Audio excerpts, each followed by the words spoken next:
สมปากเสียเด้อสูงเท่าไหร่ก็น้องสูงเท่าไหร่สูง168ความสูงสูงกว่าเขาแนะนำอีกเสาเมืองเฮาเด้อตัวแทนสบายดี MK1 อนุรินทร์บุญยงอนุรีบุญยงโดยเป็นตัวแทนจากเมืองจ้ะรู้จักกันอยู่เนาะบ่ฮู้จักเด้อคันมันคือบ่ถามเพิ่นจ้ะมันไผอยากโซฮูบตอนน้อยๆอยู่มีอยู่ยายแล้วมันถามเพิ่นว่าจ้ามันไผว่าแต่ไสเห็นหน้ากันอยู่มีฮูบเด้อมีฮูบตอนน้อยๆเด้อสุขากันทางโอ่งเลยห้องเสื้อท้องสวรรค์ห้องเสื้อกวีเวทีใจมัญญาผู้สนับสนุนที่ให้การสนับสนุนห้างอาหารดูไหวท่านคำหุงอรุณ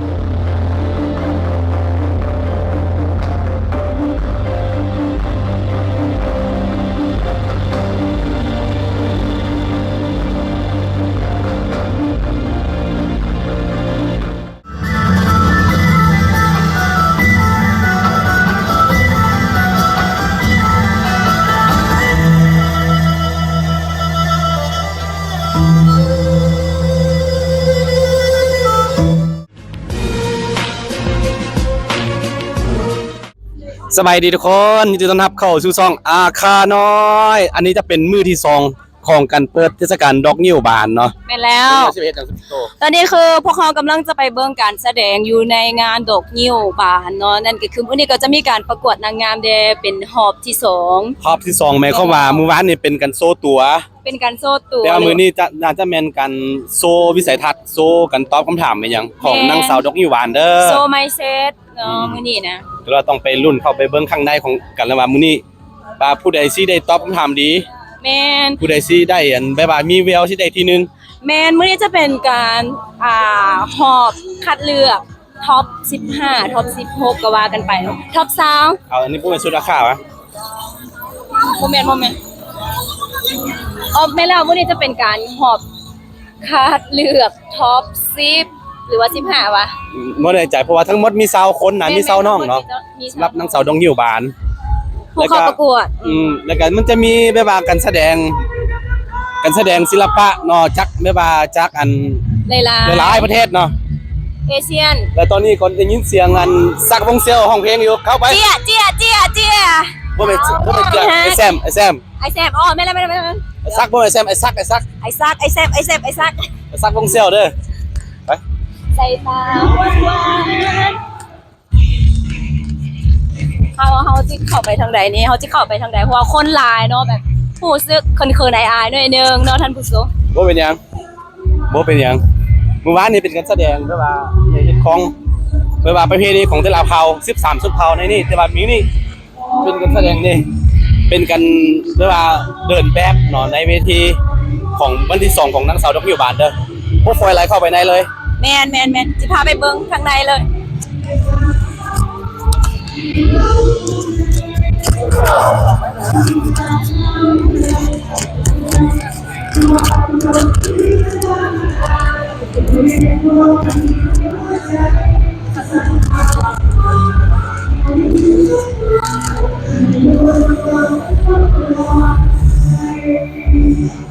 ไปเถาอะไรขอไปเบิ่งไป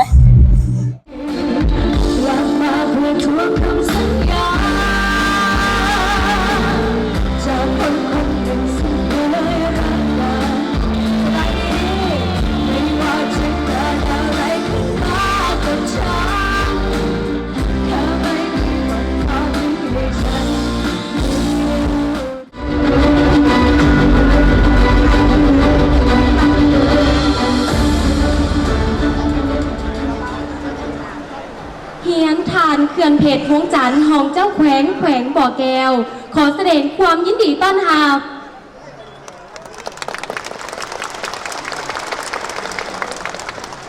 เฮียนทานบุญทองแสงสีกองหัวหน้าคณะคุ้มครองเขตเศรษฐกิจพิเศษแขวงบ่อแก้วขอแสดงความยินดีต้อนรับเฮียนทานเสินเทาห้องประธานสภาเขตเศรษฐกิจพิเศษสามเหลี่ยมคำขอแสดงความยินดีต้อนรับ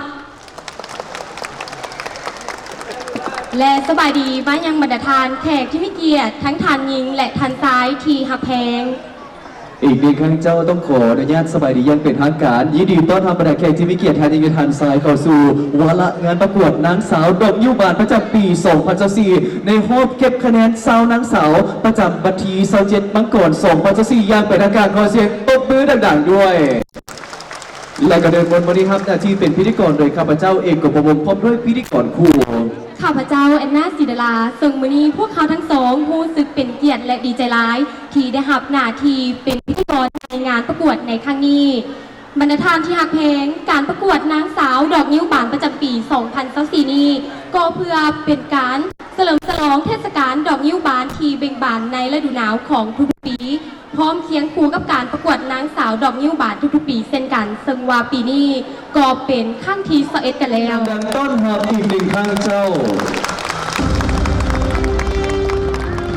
ว้าว เป็นอะไรนะซึ่งต้องบอกว่าห้องเสียกวี Wedding Studio ศูนย์ความงามทิพย์บิวตี้เซ็นเตอร์แอนด์สปา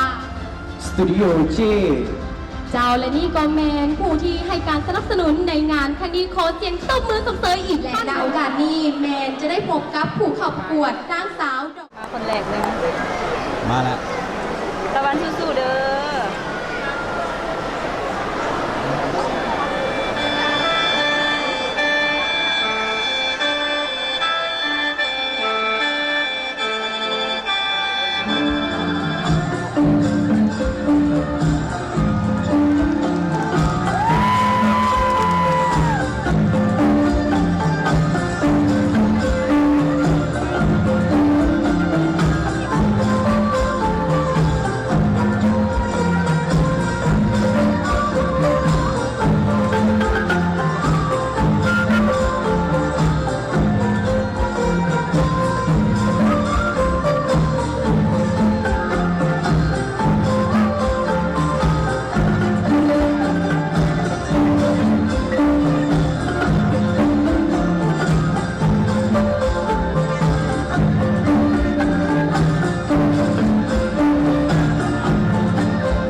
ข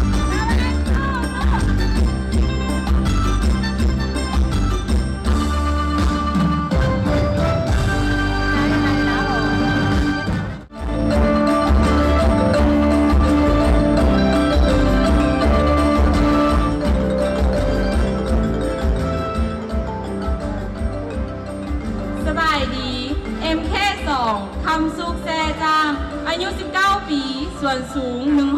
164 สัดส่วน 34 28 36 ตัวแทนจากเมืองห้วยทราย 4号选手来自丰县必须打5L第0时。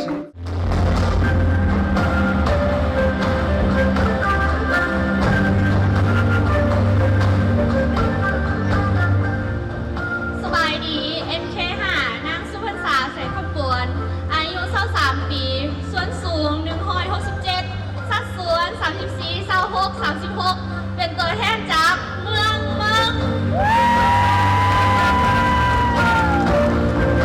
号选手来自东龙县苏盘萨在康国，年龄23，身高1米67。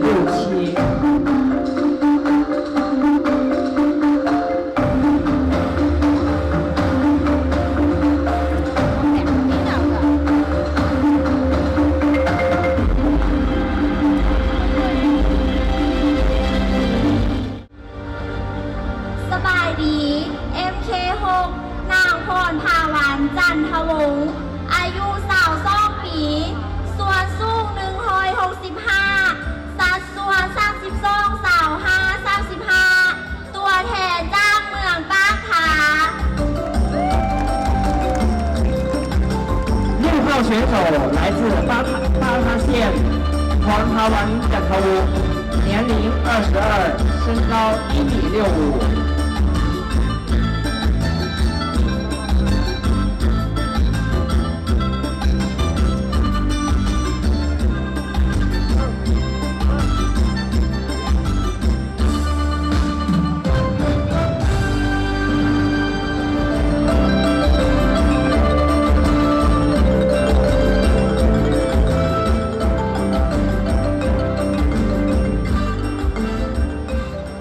สบายดี MK7 นางมโนราโซทองใบ อายุ23ปี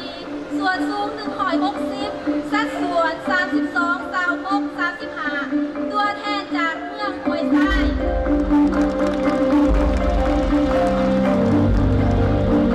7号选手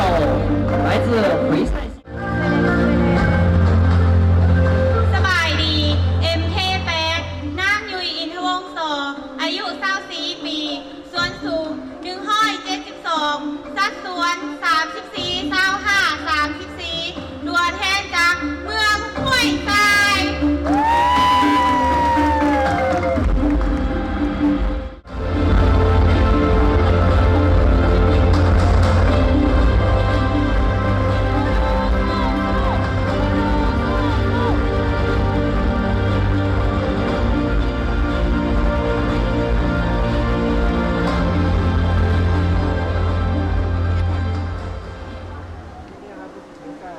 สบายดี MK9 นางสุนิตาคันวาลิศอายุ 18 ปี ส่วนสูง160 สัดส่วน 32 25 33 ตัวแทนจากเมือง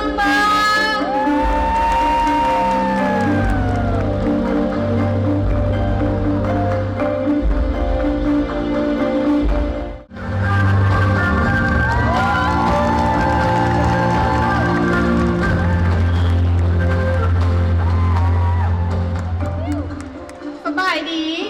MK10 นางอาริยาวูปัญโยอายุ25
ลวงสูง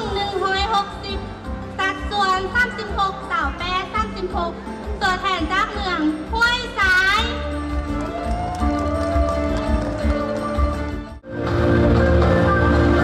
สบายดี MK12 นางทัศนาพันธวงศ์อายุ25ปี ส่วนสูง165 สัดส่วน36 27 38 เป็นตัวแทนจากเมืองห้วยสาย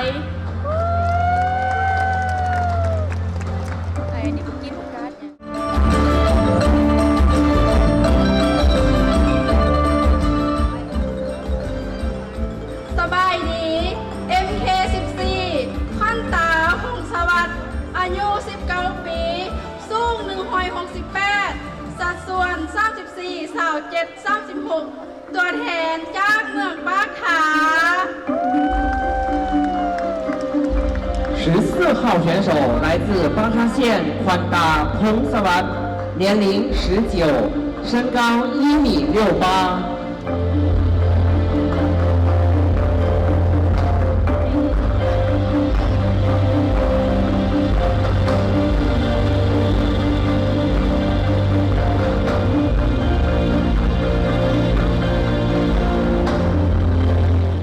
สบายดี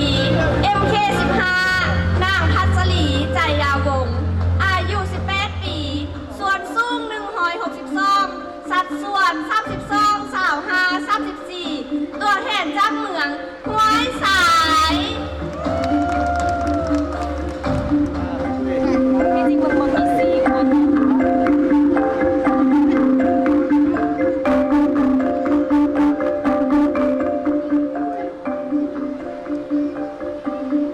สบายดี MK16 นางดาวันเกลมณี อายุ21 ปี ส่วนสูง165 สัดส่วน34 27 36 เป็นตัวแทนจากเมืองมัน มีใครกินชิวเพื่อจะได้ K17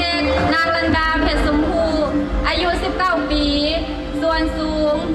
164 สัดส่วน32 25 35 ตัวแทนเมืองต้นเพิ่ง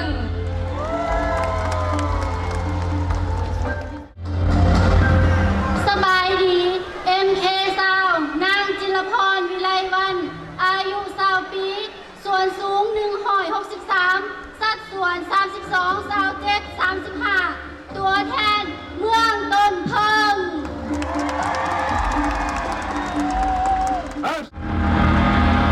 ตะวันสู้สู้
ซึ่งเราจะมีการอ่านคีย์เวิร์ด2ครั้งและน้องๆจะมีเวลา60วินาทีน้ำกัน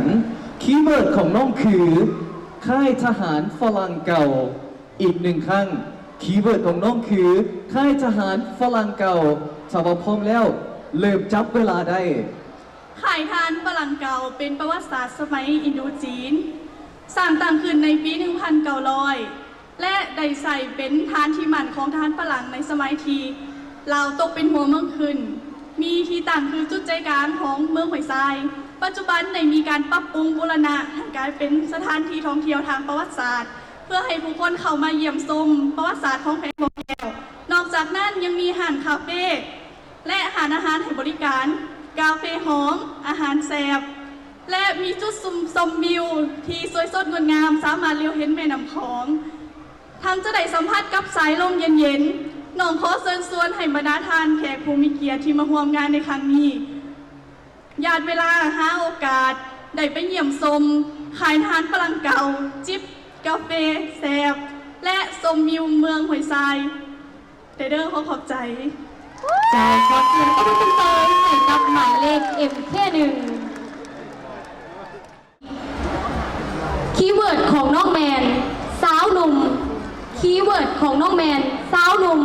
ถ้าว่าพร้อมแล้วเริ่มจับเวลา โดยสำหรับน้องแล้วสาวหนุ่มเป็นบุคคลที่มีอายุ 15-35 ปี ซึ่งเป็นคนที่มีหัวคิดประดิษฐ์สร้างห้าวหันดูมันขยันเพียรและยังเป็นแห่งกำลังสำคัญในการปกปักรักษาและพัฒนาประเทศชาติให้เจริญรุ่งเรืองน้องในนามสาวหนุ่มลาวอยากขอเชิญชวนสาวหนุ่มทั่วหน้าให้มีความกล้าหาญที่จะแสดงศักยภาพความสามารถและพัฒนาในด้านต่างๆดังคำขนานนามของสาวหนุ่มลาวที่ว่าสาวหนุ่มจงเป็นดังนกอินทรีที่บ่หวั่นกลัวต่อพายุลมแดงจงเป็นสินไซของยุคสมัยเฮา卧薪尝胆3000越甲可屯武勤奋学习志向不息锲而不舍勇敢的相信的做自己谢谢ขอบใจ และนี่ก็คือ MK2 สำหรับน้องแล้ว น้องอยากให้ประชาชนรู้จักการปลูกฝังเลี้ยงสัตว์ เพื่อการนำเข้าของศูนย์กลางบ่ว่าจะเป็นอุปโภคบริโภคอุตสาหกรรมหัตถกรรม และน้องยังให้ประชาชนหันมานำใช้การค้าภายในเคียงไร่ขึ้นเพื่อส่งเสริมเศรษฐกิจและยังสร้างรายรับให้แก่ประชาชนอีกด้วย ปัจจุบันการนำใช้สินค้าภายในแข้งยังเป็นที่นิยมสมชอบน้องอยากให้สนับสนุนสินค้าการค้าภายในแข้งไร่ขึ้นดังคำเว้าที่ว่าเหล่าเฮ็ดเหล่าใดเหล่าใส่เหล่าเจริญก็เข้าใจต่อไปคีย์เวิร์ดมาคีย์เวิร์ดของน้องแมนโหนหลักเมืองอีกครั้งหนึ่งคีย์เวิร์ดของน้องแมนโหนหลักเมืองถ้าหากว่าพร้อมแล้วเริ่ม หอหลักเมืองเป็นสถานที่ที่สำคัญของแขวงบ่อแก้วซึ่งสร้างตั้งขึ้นในวันที่ 15 สิงหาปี 2012 และสร้างสำเร็จในช่วงท้ายเดือนธันวาปี 2013 มีรูปทรงสถาปัตยกรรม ในรูปแบบอาณาจักรสุวรรณคมขำออกแบบให้มีความเป็นเอกลักษณ์บ่งบอกถึงความหังหมีทางด้านวัฒนธรรม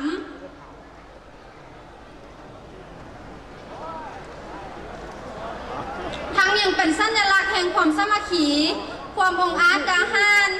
ในทุกๆปีพอฮอ15 ค่ำเดือนหนึ่งแล้วจะมีการจัดพิธี บูชาหอหลักเมืองขึ้น ในนามน้องเป็นคนแขวงบ่อแก้วน้องยักษ์เซินสวน ให้ทางนักท่องเที่ยวที่ผ่านไปผ่านมา ได้มาแวะสม และสักการะบูชากราบไว้ข้อขอบใจ และนี่ก็เป็นหมายเลข MK4 คีย์เวิร์ดมา MK5 คีย์เวิร์ดของน้องคือดอกยิ้วอีก1ครั้งคีย์เวิร์ดของน้องคือดอกยิ้วจะว่าพร้อมแล้วเริ่ม โดยขอบใจสำหรับคำถาม ดอกนิ้วเป็นสัญลักษณ์ของแขวงบ่อแก้ว เป็นดอกไม้ที่มีสีแดงหรือสีส้มปนเหลือง มีหากีบและมีเกสรอยู่ข้างในเป็นเส้นๆ จะพบเห็นลายในแขวงบ่อแก้วและจะบานในช่วงท้ายเดือนหนึ่งของทุกๆปี ดอกนิ้วนี้แม้นมีประโยชน์หลายสามารถนำมาปรุงแต่งเป็นอาหารได้และยังมีสรรพคุณทางด้านการแพทย์อีกด้วย น้องในนามคนแขวงบ่อแก้ว ขอเชิญชวนนักท่องเที่ยวทั้งภายในและต่างประเทศ เข้ามาเที่ยวชมความงดงามของดอกงิ้วที่ดอนเซาเมืองต้นเพิงแขวงบ่อแก้วที่นี่ด้วย ขอขอบใจ และนี่ก็เป็นหมายเลข MK5 และตอนนี้น้องนักศึกษาของเราก็ได้เข้าประจำที่แล้ว ถ้าหากว่าพร้อมแล้วคีย์เวิร์ดมาคีย์เวิร์ดของน้องแมนแม่ยิงลาวอีกข้างหนึ่งคีย์เวิร์ดของน้องแมนแม่ยิงลาวถ้าหากว่าพร้อมแล้วเริ่ม แม่หญิงลาวมีหมู่เสือดูมันขยันเขียน มีน้ำเจ้าโอบเอืออาหลีหักเสือแผงซาดหักบานเกิดเมืองนอน มีกิริยามารยาทออมน้อมท่อมตนซึ่งน้องในนามแม่หญิงลาวน้องจะหักษาฮีตของประเพณีอันดีงามของเราไว้ ดังคำก่อนที่ว่า ข้อคำหนึ่งเทิงแม่หญิงลาวยุคมางามทางกายและใจหูฮีตของคุณเขาประเพณีเก่าซืบสร้างเหือนสร้างนำซียิ่งดีมีขุนส้มบัตรตืมตัวเจ้าจืองามทานเอ๋ยข้อขอบใจ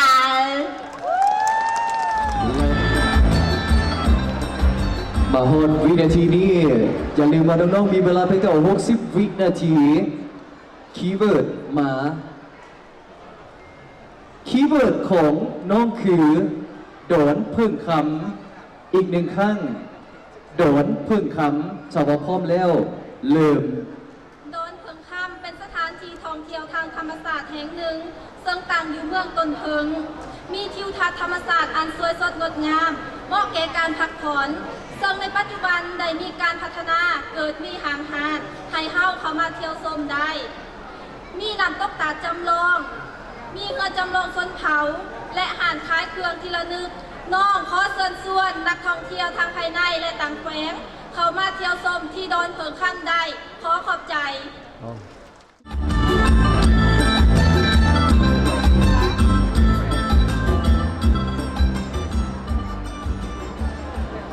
ถ้าว่าพร้อมแล้วคีย์เวิร์ดมาคีย์เวิร์ดของน้องแมนแก้วห่วยซ้ายอีกข้างหนึ่งคีย์เวิร์ดของน้องแมนแก้วห่วยซ้ายถ้าว่าพร้อมแล้วเริ่ม แก้วห้วยทรายเป็นชื่อเอิญของแก้วชนิดหนึ่งที่สร้างเมืองห้วยทรายได้เอิญชื่อมาแต่โดนนานแล้ว แต่ว่าชื่อที่เอิญที่ทั่วโลกเอิญฮู้จักคือแก้วซับไฟในศัพท์ภาษาลาวเอิญว่าพลอยไพลินความแข็งของแก้วชนิดนี้อยู่อันดับที่9ห้องจากเพชรที่อยู่อันดับ10และเป็นเพชรพลอยที่มีคุณภาพทางด้านสีมีลักษณะที่แตกต่างกัน มีความใสสดงดงาม และเป็นเพชรนำงาม โดยเฉพาะเม็นเพชรสีฟ้าที่เป็นสัญลักษณ์ของแขกบ่อแก้ว แก้วงาม แก้วดี แก้วเด่นต้องแขกบ่อแก้ว ขอเข้าใจ ดูสู้สู้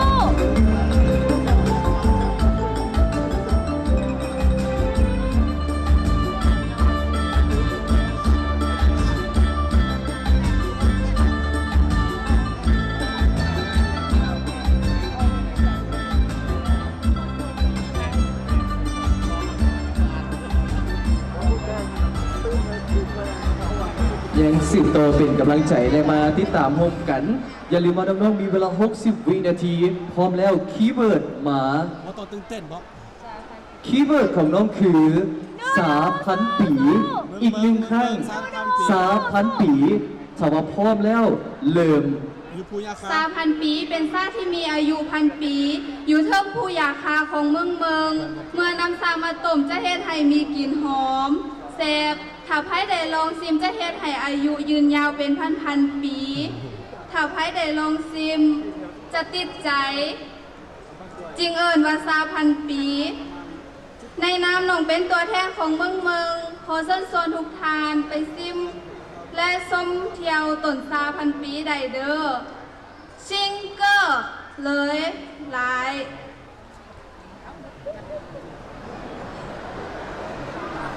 ซิงเกอร์เลยหลาย我们เมือง现的啥课参观我们的故事啥谢谢ขอขอบใจ และนี่ก็เป็นหมายเลข MK9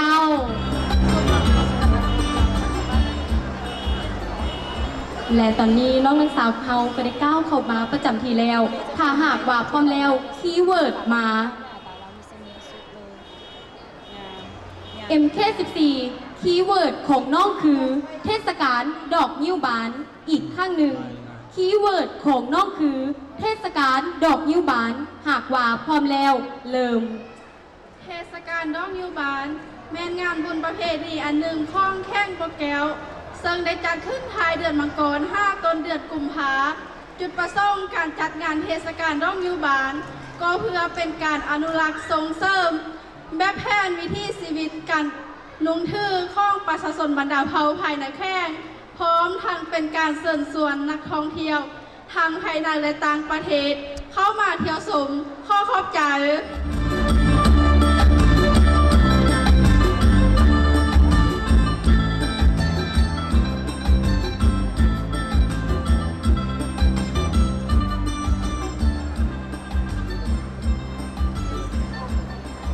และถ้าหากว่าพร้อมแล้วคีย์เวิร์ดมาคีย์เวิร์ดของน้องคือเมืองเก่าสุวรรณคงคำอีกข้างหนึ่งคีย์เวิร์ดของน้องคือเมืองเก่าสุวรรณคงคำถ้าหากว่าพร้อมแล้วเริ่มจับเวลา เมืองเก่าสุวรรณภูมิคำเป็นสถานที่อันเก่าแก่ที่ชาวแขวงบ่อแก้วให้ความเคารพนับถืออิงตามหลักฐานทางประวัติศาสตร์ให้หูว่าบรรดาพระพุทธรูปและองค์พระธาตุต่างๆได้ถูกสร้างตั้งขึ้นเมื่อศตวรรษที่ 5 รวมทั้งหมดมี40 จุดด้วยกัน ที่แจกย้ายอยู่ตามบริเวณคงเขตดังกล่าว และสถานที่แห่งนี้ยังเป็นที่ตั้งของพระพุทธรูปที่ใหญ่ที่สุดในประเทศลาว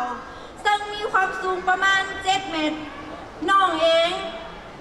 เป็นชาวแขวงบ่อแก้วขอเชิญชวนบรรดาแขกทั้งหลายทั้งภายในและต่างประเทศให้มาท่องเที่ยวแขวงบ่อแก้วแขวงแห่งอัญมณีที่มีธรรมศาสตร์สวยสดงดงาม และยังมีห้องหอยประวัติศาสตร์ที่เก่าแก่ลือนามนี้อีกด้วย ขอขอบใจ เป็นการเซอร์เวอร์ได้คุ้มค่า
เห็นได้ว่ามีแต่หมายเลขที่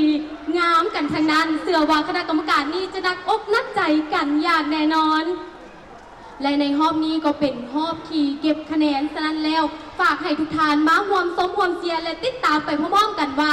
มืออื่นในวันที่28มังกร2024นี้หมายเลขใดจะได้ครองมงกุฎและจะเป็นผู้ชนะเลิศของการประกวดนางสาวดอกยิ้วบานประจำปี2024ในครั้งนี้ อีกหนึ่งครั้งก็ขอเสียงกองเชียร์ดังๆได้บ้างนี่นางสาวดอกยิ้วบานประจำปี2024ณโอกาสนี้แสดงความพร้อมใจมายังผู้สนับสนุนที่ให้การสนับสนุนห้านอาหารดูไบ ท่านคำหุงอรุณ ห้านอาหารนานาป่าเผา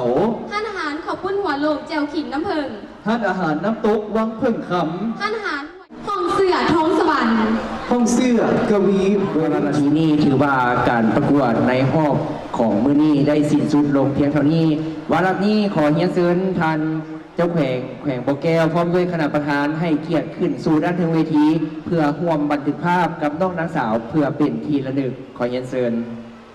beauty and wisdom. So don't forget tonight we will have a final of the Miss Tourism of Lao pageant. So we were waiting for you and looking forward to see you again. และพวกเขาจะมาพบกันในตอนค่ำของมื้อนี้กับการประกวดนางสาวท่องเที่ยวลาวรอบสุดท้ายก็คือรอบชิงชนะเลิศในค่ำคืนนี้มาห่วมรุ่นห่วมสมห่วมเสียน้ำกันว่าน้องนางสาวใดจะครองมงกุฎนางสาวลาวนางสาวท่องเที่ยวลาวประจำปี 2024 ในค่ำคืนนี้ So next we would like to invite the distinguished guests to come up stage to take a big photo together. Thank you so much. และก็ต้องขออนุญาตถือเป็นเกียรติเรียนเชิญเนาะสำหรับทุกๆภาคส่วนไม่ว่าจะเป็นทางแขนงการของไอ้น้องสื่อมวลชนสามารถถ่ายภาพทางด้านหน้าได้ และในโอกาสนี้แสดงความพร้อมใจมาเป็นอย่างสูงสำหรับการนำขั้นสูง และพร้อมด้วยทางคณะประธานทุกๆภาคส่วนค่ะก็คือบรรดาแขกที่มีเกียรติทางในทานสายทีสละเวลาอันมีค่ามาร่วมเป็นส่วนหนึ่งในการติดตามภายในงานเทศกาลดอกยิ้วบานครั้งที่21ประจำปี 2024 ที่เขตเศรษฐกิจพิเศษสามเหลี่ยมคำเมืองต้นพึ่งแขวงบ่อแก้ว เจ้านอนและท่านผู้ชมท่านใดที่กำลังหับชมหับติดตามอยู่ทางบ้านผ่าน4สถานีโทรภาพของรัฐบาลเนาะก็สามารถกดไลค์กดแชร์เพื่อให้ทุกๆคนได้เห็น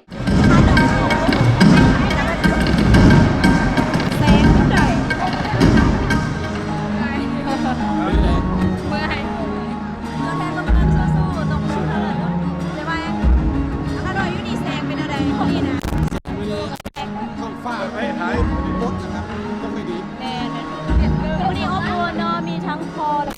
สบายดีมาเชียร์ลูกบ่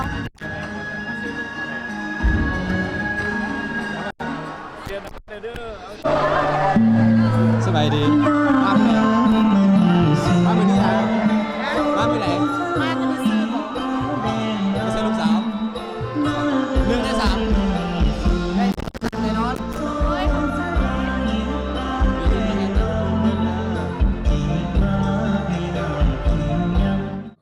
แต่เสียนี่ครับ แมนพวก คนเมืองไผ่ มาเจ้าต้องเลย 1 ใน ขอบใจ 3แนะนำซื้อไหมก็ได้ซื้อยัง ขั้นตาหงสวัสดิ์ MK14 ตัวแทนจากเมืองปากขา ตัวแทนจากเมืองปากขา เสียได้เลย เสียอยู่เด้อเสียอยู่เด้อ ขอบใจ เสียอยู่ข้างๆหลายมือแล้วแนะนำอีกเสาเมืองเฮาเด้อตัวแทน สบายดี MK1 อนุรินทร์บุญยง อนุรีบุญยง โดยเป็นตัวแทนจากเมืองจ้ะ รู้จักกันอยู่เนาะ โมโหจัก เดี๋ยวคัน ตะ ยั วั ก นสุภทางขึ้นจากมันไทย ยักโซฮูบตอนน้อยๆอยู่มีอยู่ ยาย หน่อย ฮะ ตะวันถามคุณว่าเจ้ามันไทยมาแต่ใส เห็นหน้ากันอยู่ เป็นอะไรกันอยู่ ทำยูทูบเด้อยูทูบตอนน้อยๆเด้อ สุขากันทั้งโอ่งเลย ให้ได้ โดยขอบ ตะ ใจ วันคือ เพราะว่าเฮาเสียอยู่แล้ว ตะวันคือหนึ่งในผู้ที่โดดเด่นเนื่องจากว่าการย่างหรือว่าการว่าว เป็นธรรมชาติดี เป็นธรรมศาสตร์สุดๆเลย เป็นธรรมศาสตร์สุดๆหนึ่งในซาวด์แล้วก็ที่สำคัญก็คือบุคลิกดี รวมไปถึงการเว้าการตอบคำถามแบบธรรมศาสตร์แล้วก็เป็นคนมั่นใจตัวเองเนาะ เอาแล้วงานเราสิกลับไปโลบางแล้วว่าสิกลับไปบ้านกับ น่าจะกลับไปบ้านก่อนประมาณ2-3 มื้อนี่แหละแล้วก็เป็นบ้านเลย เอา จริงจริงน้องเพิ่นเรียนอยู่มศสุพรรณวงศ์ แม่นที่จริงน้องเรียนอยู่มศสุพรรณวงศ์ ปี2ละแต่ว่าพอดีมางานนี่หรือเฉพาะเลย เรียนพอดีมาก เดี๋ยวเอาโมงกลับบ้านเช้าเก่าครับแค่ว่าบ่มี ยังบ่มี อ๋อบ่แม่นสูงแม่น65แล้วสิเกือบอีกสูงกว่าเฮา ตะวันหมุนให้เบิ่งเนาะหมุนเรื่องจองจัง เดี๋ยวเอาโมงกลับบ้านเนาะ โดย เอาโมงกลับบ้านวันที่29เด้อไปฉลองอยู่เมืองอีก ข้าหน่อยข้าหน่อยก็ไปโดนนะขนาดว่าตะวันตรงมง1 ใน 3เนาะหรือว่าตรงมงเลยไปฮอดมงเลยเฮาคะแนนกันกับ 1 ใน 3 1 ใน 3กับผู้เมื่อกี้ตัวแทนอันปากทาน โอเคประมาณนี้